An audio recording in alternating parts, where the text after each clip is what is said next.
आध्यात्मिक जागृति बड़ा ही पर्सनल विषय है।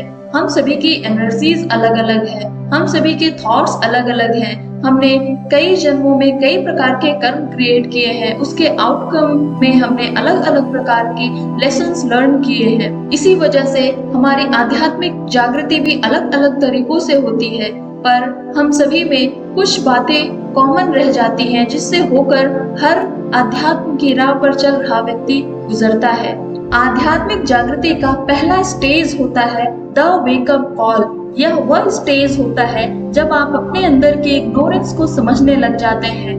आप अनकॉन्शियस स्टेट से उठकर कॉन्शियस स्टेट की तरफ धीरे धीरे बढ़ने लग जाते हैं। अगर आप पहले किसी सेंस ग्रेटिफिकेटरी एक्टिविटी में बहुत ज्यादा इन्वॉल्व थे, तो वो टेंडेंसी धीरे धीरे कम होने लगती है।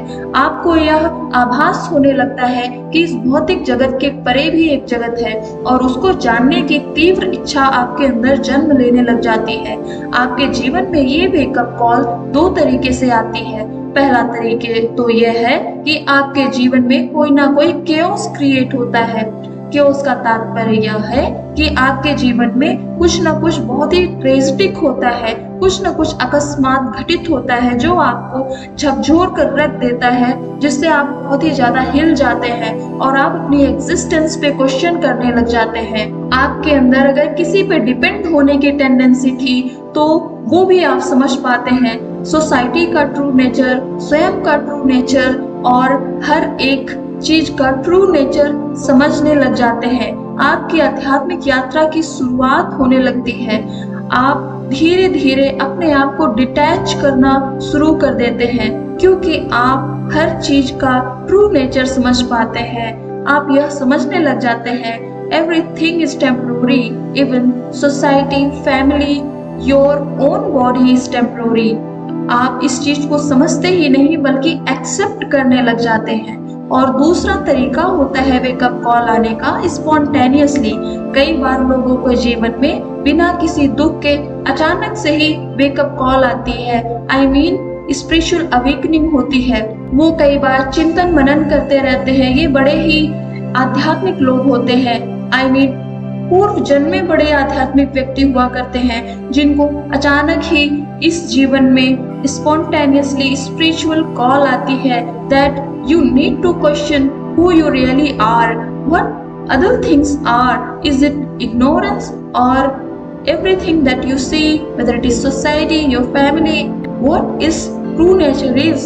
फिर सेकेंड स्टेज आती है जिसे हम कहते हैं the dark night of the soul, क्योंकि आपने अभी अभी ब्रह्मांड से पॉजिटिव एनर्जीज ग्रैस्प करना शुरू किया है। आपके अंदर की जो एनर्जी फील्ड है उसमें चेंजमेंट आना शुरू हुआ है।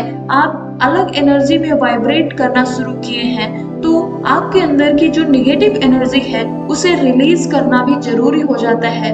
आप ऑटोमेटिकली भी अपने अंदर की निगेटिव एनर्जी रिलीज करना शुरू कर देते हैं।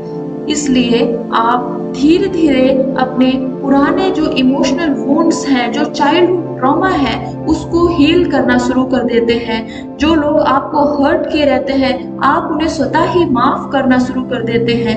और आप जिसे कभी हर्ट किए रहते हैं, आप उसे माफी मांग लेना ज्यादा बेहतर समझते हैं। और इस तरीके से आप अपने अंदर की पॉजिटिविटी को मेंटेन करते हुए एक dark night of the soul से गुजरते हैं, जिसमें आप बड़ा ही आइसोलेटेड फील करते हैं। और क्योंकि आप एक पॉजिटिव सोल बनते जा रहे हैं, अपनी इस आध्यात्मिक जागृति की यात्रा पे आगे बढ़ते जा रहे हैं, इसलिए आप एक पावरफुल सोल बनते जा रहे हैं। तो इस यात्रा को कैसे हैंडल करना है, ये आप स्वयं ही रास्ता खोज लेते हैं। आप जर्नलिंग का सहारा बनाते हैं अपने अंदर के दुखों को बाहर निकालने के लिए, या फिर एक्सरसाइज की सहारा लेते हैं, मेडिटेशन का सहारा लेते हैं, या फिर आप अकेले ही रो लेते हैं। किसी ना किसी तरीके से आप अपने इमोशनल वुंड्स को हील करते हैं। धीरे धीरे करके आप इस स्टेज को भी पार कर लेते हैं। और फिर तीसरा स्टेज आता है जिसे हम कहते हैं द ईगो डेथ। यह वह स्टेज है जिसमें आपको यह आभास होने लगता है कि समाज द्वारा आपको जो आइडेंटिटी दी गई थी, या फिर आपने स्वयं ही जो अपनी आइडेंटिटी बनाई थी, वह सत्य नहीं है। मे बी आपका जेंडर हो, रेस हो, बिलीफ सिस्टम हो, जिसे आप इतने दिनों से अपनी आइडेंटिटी मान रहे थे, आपको अब आभास होने लगा है ईगो डेथ के बाद कि यह सब आपकी आइडेंटिटी नहीं है। आपकी पर्सनालिटी जो कि ईगो के बेसिस पे थी, वह सत्य नहीं है। ईगो डेथ के बाद यह रिजल्ट मिलता है कि आपका जो सब्जेक्टिव सेल्फ है, जिसे ईगो कहते हैं, और जो ऑब्जर्वेबल सेल्फ है, उसमें आप अंतर कर पाते हैं। आप यह जान पाते हैं कि आपके अंदर जो सोल है, उसका जो ट्रू इसेंस है, वही आप हैं। The consciousness is you and everything else is just ego. जब आप अनकॉन्शियस स्टेज में थे, तब आप इस सब्जेक्टिव सेल्फ और ऑब्जर्वर सेल्फ में अंतर नहीं कर पा रहे थे, पर ईगो डेथ के बाद अब आप बड़े ही अच्छे से यह समझ पाते हैं कि आप कौन हैं, who you really are। अब आपको सोशल कंडीशनिंग अफेक्ट नहीं करते, आपको लोगों की बातें इन्फ्लुएंस नहीं करती, आपको डुअलिटीज इफेक्ट नहीं करती, आप हैप्पीनेस और सोरो में भी न्यूट्रल रहते हैं, आपको किसी भी तरीके का दुख प्रभावित नहीं करता। ये आउटकम होता है ईगो डेथ का। उसके बाद चौथा स्टेज आता है, जिसे हम कहते हैं द सर्च। इस स्टेज में आप सत्य को जानने के लिए बहुत सारे प्रयास करते हैं। उसके लिए आप स्पिरिचुअल बुक्स पढ़ते हैं, स्पिरिचुअल आइडियाज सुनते हैं, स्पिरिचुअल वीडियोस देखते हैं, या फिर कुछ स्पिरिचुअल एक्सरसाइजेस ट्राई करते हैं, जैसे meditation, writing, contemplation, praying, channelling etcetera.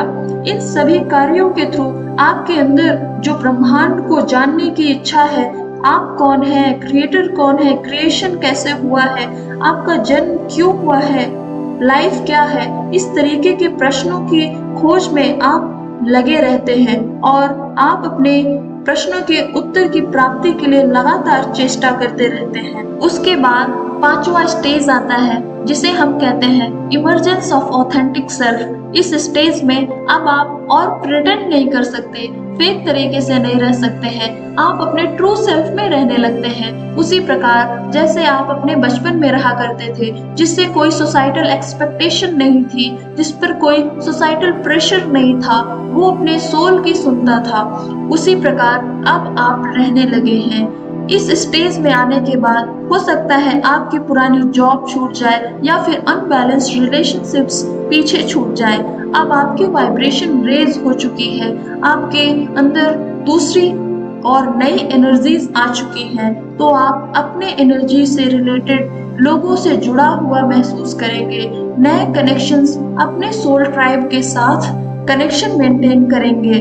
तो इस स्टेज में आने के बाद हो सकता है आप बहुत ही अकेलापन महसूस करें। इस अकेलेपन में भी आप अपने सोल पर्पस को ढूंढ पाते हैं, आप अपने आप को और ज्यादा एक्सप्लोर कर पाते हैं। इस स्टेज में आने के बाद आप बहुत ही पॉजिटिव एनर्जी को अपने अंदर महसूस करते हैं, और उस पॉजिटिव एनर्जी के साथ आप अपने अंदर बहुत तरीके की एबिलिटीज को एक्सपीरियंस करते हैं, जैसे intuitive ability, multi dimensional experiences जैसे ल्यूसिड ड्रीमिंग करना, प्रेमोनिशन, विजन्स, और ऐसे बहुत सारी चीजें आप एक्सपीरियंस करते हैं इस स्टेज में। उसके बाद आता है छठवां स्टेज, जिसे हम कहते हैं लाइफ ऑफ अलाइनमेंट। इस स्टेज में आने के बाद आपकी body, mind and soul alignment में आने लगती है, और आप अपने आप के प्रति बहुत ज्यादा करुणामयी हो जाते हैं, अपने आप को अनकंडीशनली प्रेम करने लगते हैं। और क्योंकि